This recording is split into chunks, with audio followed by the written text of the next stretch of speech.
డొక్కా సీతమ్మ గారిని తూర్పుగోదావరి జిల్లాలో మహాతల్లి, అందరికీ అన్నం పెట్టేది, నిరతాన్నదాత. ఒకప్పుడు వాళ్ళింట్లో అన్నం తినడానికి కూడా లేకుండా అయిపోయింది. ఆవిడికి ఒంటి మీద ఇంకా ఒక కంటె ఒక్కటే మిగిలిందంతే. ఓ రోజున బ్రాహ్మణుడు వచ్చాడు, బ్రహ్మచారి ఎక్కడి నుంచో, సీతమ్మ ఆకలిస్తోంది అన్నం పెట్టమ్మా. ఆవిడ విస్తరి వేసి అన్నీ వడ్డించి అయ్యా ప్రారంభించాడు.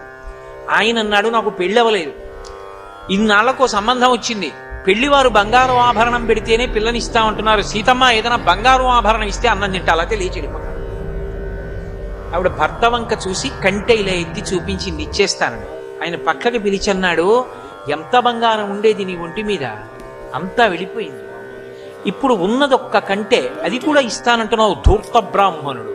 పెళ్లికి లేదు, ఇస్తావా ఇవ్వవా అంటున్నాడు. ఇవ్వనను, ఏమవుతుందో అన్నాడు. వద్దు, విష్ణుస్వరూపాయ బ్రాహ్మణాయ తుభ్యం నమః, విష్ణుస్వరూపంగా అన్నం పెడుతున్నాను, బ్రాహ్మణుడని కాదు. అందుకే